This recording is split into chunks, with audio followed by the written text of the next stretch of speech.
There were several opportunities that, if taken, might have changed the course of these tragic events.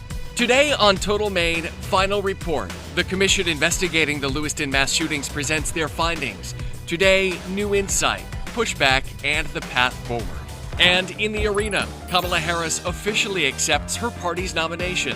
Expert analysis on the DNC. Plus, Made in Maine, a Westbrook company's leap of faith, gives athletes an edge with data. Hey, thank you for joining us, and good Sunday to you. Welcome to Total Maine. I'm Terry Stackhouse. After 9 months of work, Tuesday, the independent commission tasked with investigating the Lewiston mass shootings released their final report. Over the last 5 days, we have pored over the 215-page document, and today we're taking a closer look at its findings and the response. Starting in November, the 7-member panel interviewed people who knew the eventual gunman, Robert Card, family members, his superiors in the Army Reserve, as well as those tasked with responding to concerns about his deteriorating mental state. The commission's chair, former State Supreme Court Justice Dan Wathen, had this to say as the report was made public. We will never know if he might still have committed a mass shooting, even if someone had managed to remove his firearms before October 25th. But the commission unanimously finds that there were several opportunities that, if taken, might have changed the course of these tragic events. And we are going to dig deeper into the report's findings in just a moment, but first, we learned last week that the co-owner of one of the locations where the gunman opened fire has died. David LaBelle's wife, Kathy, telling Maine's Total coverage that she and her son, Tyler, are heartbroken. She said that she's lucky to have shared 37 wonderful years with him, creating a life filled with love. The LaBelles bought Schmenge's more than 25 years ago. Kathy eventually became the face of the business after David was diagnosed with Parkinson's. David is being remembered by Schmenge's regulars, including Arthur Bernard. His son, Artie Stroud, was killed that night in October. Arthur remembers sitting with Dave in the hospital that night. There were other people there, a bunch of us there. And I looked over and Dave was just sitting there by himself, And I told Christy, I'm gonna go sit with Dave for a bit, I went over, shook his hand, and says, I'm sorry, Dave, But, me, I'm always trying to think what other people are thinking, God, this happened to his business, and he treated his employees like family, too. Arthur Bernard told us when we sat down with him in Topsom that he didn't see any surprises in the report, doesn't know what else the commission could have done. This year, he has become heavily involved in advocacy for gun control. All this week, we told you how the report scrutinizes the handling of complaints regarding Card's mental state involving the Saginaw County Sheriff's Office and the U.S. Army Reserve. Today, we're going to start by looking at the new insight into Card's release from the civilian hospital where he received psychiatric treatment at the request of the Army Reserve. He was transferred over to Four Winds Hospital in Katona, New York, after first being taken to a nearby military hospital. Mr. Card was exhibiting psychosis and paranoia, and I actually had safety concerns.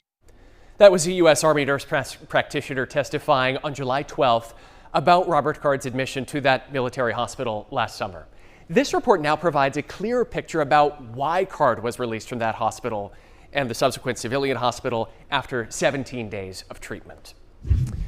We now know that on July 28th, Four Winds Hospital filed a petition in New York to hold Card involuntarily for more treatment. That's because days before, Card asked to be released. But the hospital's request to keep Card was dismissed. That was August 1st, once Card withdrew his petition to be let out. According to the commission's report, a doctor tasked with treating Card testified that given Card's progress in treatment, his agreement to take medication and participate in therapy, she did not think that the hospital would be successful in court. So the hearing to keep Card there never happened. Of course, the answer is yes. If there's a diagnosis that needs treated, we need to make sure that we treat that. What I have found is commanders are there to support their soldiers. They really have the ability to reach out and get them help. That is June 13th testimony from a U.S. Army colonel testifying before the commission that there are limitations in mental health care coverage for reservists compared to full-time soldiers, and that they can't force treatment when they're not on duty. The commission's report states that as Card returned to Maine after being released from the hospital, the commander of Card's Army Reserve Unit, Jeremy Reamer, failed to follow up on a number of things. He was called, as you can see here, to testify before the commission in April. The report says that he failed to follow up with treatment providers, neglected to read emails about Card, didn't follow advice from providers to remove his weapons, didn't contact the Saginaw County Sheriff's Office to arrange for his weapons to be seized, and failed to follow up with Card himself to make sure that he was following along with the treatment plan. The Saginaw County Sheriff's deputy, criticized for failing to confront Robert Card during wellness checks at his home last year, is again pushing back against the Lewiston Commission's findings. We're speaking again now with Aaron Schofield, who still claims key details were overlooked. I think opportunities were missed because of the way they were presented. Had things been presented to me in the light of the fact that they were concerned. Sergeant Schofield again disputes the findings of the Lewiston Commission, which wrote in their final report that after attempted welfare checks on Card, he failed to follow up with Card's brother, didn't attempt another check, didn't consult with the DA's office about the possibility of a yellow flag order, and did not contact leaders in the Army Reserve for more information. Schofield claims a key detail is overlooked that influenced his handling of the situation. He says the morning Army Reserve leadership became aware of concerns that Card would shoot up the Reserve Center in Saco. It wasn't brought to his attention until the afternoon. Schofield also claims that conversations he had with Card supervisors in the reserve, which weren't reflected in the commission's report, influenced his approach to the situation. At no time does anyone ever say to me that this is a yellow flag worthy case. Detective Bagley never says it to me. When I eventually talked to Moat on the 16th, he doesn't say that to me. The first I learned that this was a yellow flag potential case was after the shooting. It suddenly rose to the level of concern of it being yellow flag. And right now, we're about to show you a dash camera video. This was first obtained by Aid Investigates of Schofield, responding to Card's home for that welfare check last September. And it is worth noting, in a footnote from the report, the commission writes that Schofield was made aware of the potential for a yellow flag order during a phone call with an officer from another agency. Schofield believes that a police officer should have been appointed to the Lewiston Commission and tells us that he is still running to be sheriff of Saginaw County. Our total coverage of the Lewiston mass shootings continues on WMTW.com and inside the app for Maine's total coverage. There you can read the commission's final report in full for yourself.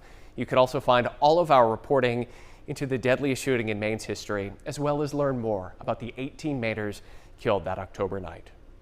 There's much more ahead today on Total Maine, including a recap of the Democratic National Convention with our panel of experts from the In the Arena podcast. And helping equality get closer to the finish line, Jacob Murphy tells us about how the Maine Marathon is adding equity to its cash prizes when Total Maine returns. Stay with us.